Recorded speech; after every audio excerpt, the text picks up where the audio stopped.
Mate, these people pick and choose when they want to be celebrities. They don't want to be famous, they don't want to be using their lives for fame when they get called out on it, but they'd love to call themselves celebrities, wouldn't they? Hi guys, how's it going? Welcome back to my YouTube channel. I have in fact moved, I need to get the most amount of air, just air onto my face. It is excruciatingly hot. The pretty lights are not in the backdrop right now. They're not, because I'm trying to get the most amount of air on my face, and it's a bit hard trying to jiggle everything around. You have got a unmade bed. You've got a load of mess right there, and then you then got twinkly lights. So just try and imagine that it's just all twinkly lights. Okay, boiling here in the UK. And the thing is, it's not even that hot, which just makes it just so much more ridiculous. It's not even that hot. I think it's literally 21 degrees or something. Sacconejolys came back. We started making TikTok videos, and we started sharing more because she was so unhappy and she had no role models. So I was like, right, we're gonna create that representation. Have you guys seen it? Sacconejolys did a Truly documentary. They have been teasing a documentary for quite a while now.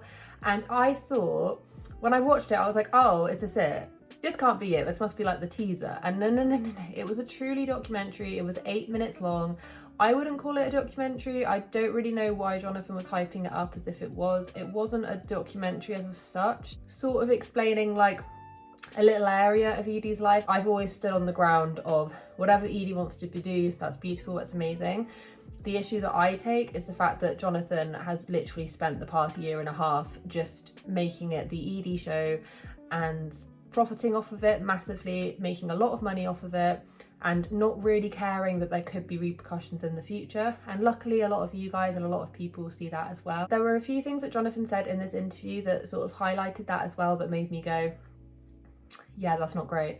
So they did an 8-minute segment with Truly. Now straight away, so the title of this piece, and I'm gonna get it up on the screen right here. So Truly basically do these really hard-hitting, I wouldn't call it journalistic pieces. Well, it is. These sort of hard-hitting journalistic short segments. They did used to do a lot longer ones. I don't watch cable, I don't really watch TV. We just have lots of we have Disney Plus and Netflix and stuff. I'm not the biggest TV watcher. I only really watch actual satellite TV when I'm at my family's house. But I don't really watch it. 26-year-old Julia. Thank you very much. Okay, so anyone who's British, right? You know Channel 3. You know Channel 3 do loads of these they do Snog, Marry, Avoid, and they do that sort of trashier TV, which I'm all here for. I'm not here saying trashy is bad. I love trashy TV. Channel 3 is the channel I used to watch all the time, and I think Channel 3 is now back on. Anyway, if you're still with me, they do those sorts of things, but they make them into journalistic pieces. So for instance, so they're doing a whole non-binary thing at the minute, yeah? So for instance, I'm going to read out a couple of the titles, and they're all between 8 minutes and 25 minutes long, okay? So I'm going to read out a couple of them to you right now. So Edie's one was, Our Daughter's Transition Isn't for Fame, which if you're partnering with Truly, it kind of is, because that's all Truly does. It does lots of hard hitting, it makes you want to click on it because they're really clickbaity, and they have these amazing titles that make you go, ah. So I'm going to read a couple of the titles out to you. Trolls attack our unusual love life. I'm a sugar baby and my blind date seems to love it. The date can really impress me if he walked in here with a gift. Oh my goodness. I'm 27, my wife is 64. We're taking the ultimate relationship test. Of your partner's friends would you cheat with? I would say probably. I'm a hot grandma who gets all the attention. Love about being a hot gran is The pole dancing queen of Atlanta, plus size disabled model. What will my date think? Stuff like that. That's the kind of stuff they cover, and they have, to be fair to them, they have been covering a few different children that are coming out as non-binary or trans. They are covering quite a bit of that. So it's not as if this was a complete stab in the dark. So their video is basically titled, Our Daughter's Transition Isn't for Fame. And in it, in a nutshell, I'll break down certain things about it. And we're quite used to that. But I guess a lot of the things that we've been told are that Jonathan has forced Edie to decide to be a girl, or that we're trying to get her to do that to somehow gain fame or notoriety in some way. People say you're not allowed to change your name, you're too young. I've heard people say that before. It doesn't make me very happy, but I try to ignore them. You already know he lets Edie read the comments, which is just repulsive, to be honest, because some of those comments are not coming from a nice place. They're not even coming from a concerned place like myself and a lot of other people. They're just literally coming from a straight out nasty place, which shouldn't be tolerated anyway. Jonathan lets her read that, and I can't help but feel that part of that reason is to make it seem like what Jonathan is doing is right. That Jonathan is going, no, but I'm trying to teach you that it's okay, which it is okay, but therefore it's okay because we can keep on doing this and you can keep on making more money. Like, this whole thing is just a complete money-making scheme, in my opinion. We started making TikTok videos and we started like sharing more because she was so unhappy and she had no role models. So I was like, right, we're gonna create that representation. That's not to say that Edie isn't trans, that's not what I'm saying, and I think a few people have got that confused before. I'm not saying or dismissing the fact that Edie could or is trans. What I'm saying is that I personally, like, I will always address Edie as Edie. That's just my own personal opinion. It's never okay to be completely dismissive and completely like I don't agree with that whatsoever. So that's just where I'm coming from, but that's the reason why I think Jonathan lets her read the comments, so that it further proves that what Jonathan doing is right, but what Jonathan is actually doing is just making her perform like a performing monkey. There's definitely a part in there where they were saying, oh, people think that we're making this up and people think that we're doing this for attention and stuff, and it's just like, you are because that is your only content. If it wasn't your only content, then fine. Like, Jonathan even proved it. I'll post it up here. Jonathan even proved it by saying, yeah, this is my only content, basically. If you don't like it, you can go away. If this was not their only content, fair enough, people can be like, oh, you know, it's a part of who she is and they don't want to hide that. That's fair enough, but it's that every single thing that they put out on their TikTok and Instagram is just Edie, and that's all it is. Yeah, spread awareness, but don't lie and say, oh, everyone's coming after us because they're not accepting of Edie, because that isn't everyone. That's a small percentage of people, and I'm not quite sure of the percentage, obviously, but there are, of course, some people that will come out and say, I don't agree with it. But I think they're in the minority for people that are genuinely going, you know, this is great, but why is this your whole shtick? Like, why is this everything that you're doing right now? Yeah, so the number one thing is the title, My Daughter's Transition Isn't for Fame. Then why are we here? Why are we here? If you have a look on any of the Truly video, like, thumbnails or whatever, it's very, very, very obvious that even if you're there, like, despite anything that we know, if you're not in it for the fame, why are you partnering with Truly? I don't look like the average grandma. I'm a hard grandma. Who I'm guessing would have paid them money to actually appear on their channel or done some sort of a partnership deal. Like, you are, and it wasn't even like it wasn't really a documentary, because the actual people were not asking questions, really. They asked like 2 questions to Edie, and Jonathan made it seem like, oh, we left them alone for ages, and it's like, she literally asked her like 2 questions. Another part is, of course, basically the whole video, trying not to like go into the Edie side of it too much. The whole entire video is all about them basically showing off Edie's dresses and saying that, you know, that we always knew because she likes wearing dresses and and that is the only thing that they comment on at all. What do I say in this situation? She's not going to wear a dress, she's a boy. It's just the outfits. There's nothing else. There is absolutely nothing else, which could be normal. I'm not sure, because obviously I'm not transitioning. I've never transitioned, so I don't know.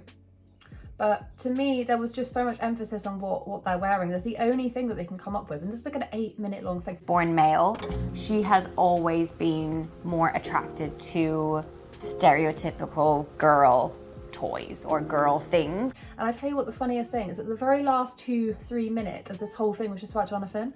I was like, I just don't care. Like, I mean, to be honest, I can easily talk about that because Edie's a bit more of like a touchy subject, so I don't want to say the wrong thing, but they spent the whole entire thing just going on and on and on about what she's wearing and the dresses and all of this kind of stuff. And Anna then said something, about, I'll play it here. To wear her older sister's clothes, or she wanted to wear dress-up dresses, which I completely embraced because I just felt like that was normal. He's saying, oh, I just thought that that was normal. It's just like defying normal, because the thing is that if you're wanting to make a stance over the fact that boys can wear dresses and girls can wear suits or whatever, make that argument, like that's fine.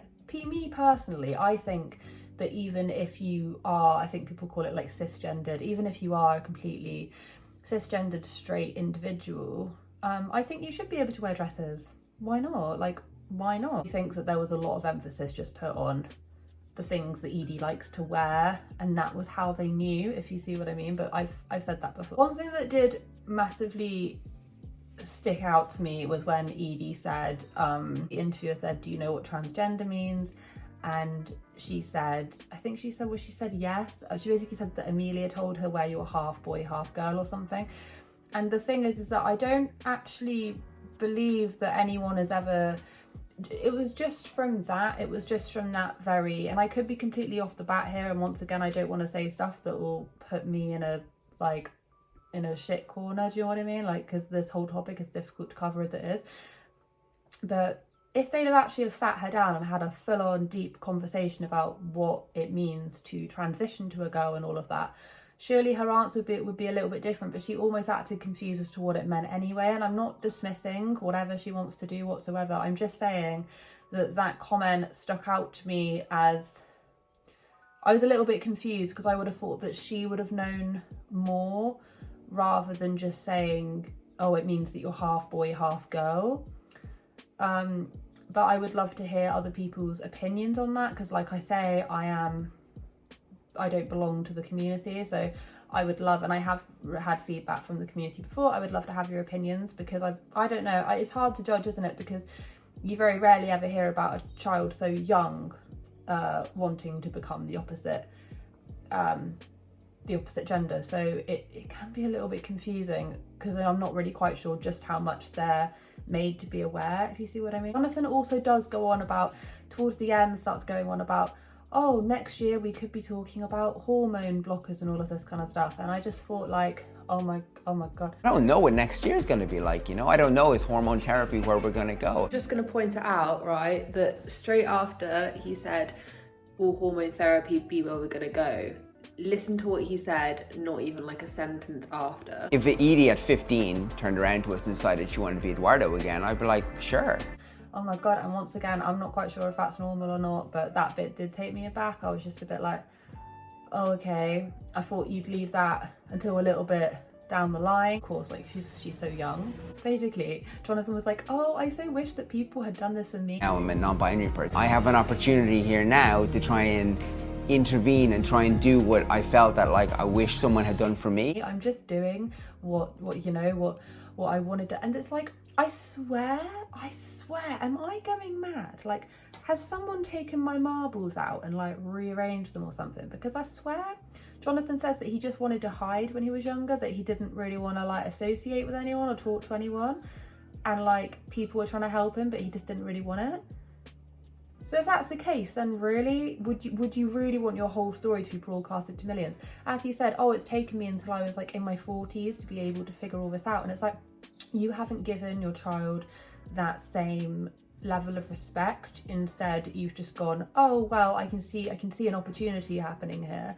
Not dismissing the fact that Edie isn't. I'm just saying that they've basically taken it and they've monetized it. And they'll still come back on and be like, oh, well, it's just because the whole internet thinks we're wrong and the whole internet hates us. And it's just like, these two people are so unbelievably like, they've just lost it. Anna just like has that thing. Whenever Anna is doing anything with Jonathan, she always looks like she doesn't want to be there.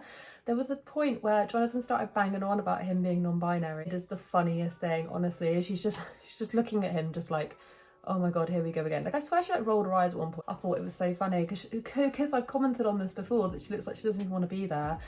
They mostly ask Anna questions, not really Jonathan, and I can't work out if that's because everyone wants to hear more from her or not. The fact that Jonathan hasn't even posted on his IG or anything to say that this was going out is a little bit suspicious. As last night I did notice that he did a Insta or TikTok or whatever, and he was droning on and on and on about how he is a chameleon and how he basically went from one thing to the other and is popular now not, and I couldn't even be bothered to record it because I was like, I've heard this before and it's so boring. Anyway, that's now gone, so I was like, oh. Because I went to go check to see if he talked about this, and then the thing that I watched last night had gone, so he's back to deleting things again and no one's talking about it, but whatever. If these guys weren't profiting off of this, and like this just proves, I thought when he said documentary, like Channel 4, Sky? No, Truly. An 8-minute long snippet in Truly, which was like not really worth anyone's time because it's just repeating the same things. And it's for a shock, like it's shock value. People will click on it thinking like, oh.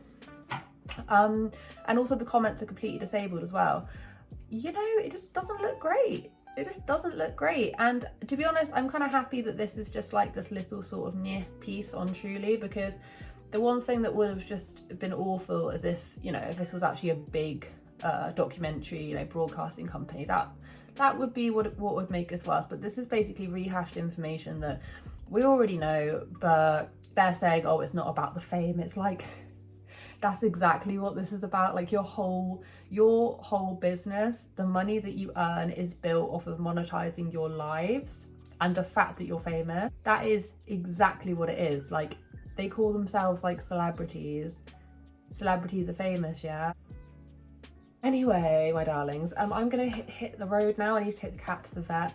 Thank you so much for watching today's video. Please remember to like, comment and subscribe if you really enjoy it. Take care of each other, take care of yourselves, and I'll catch up with you guys in the next video.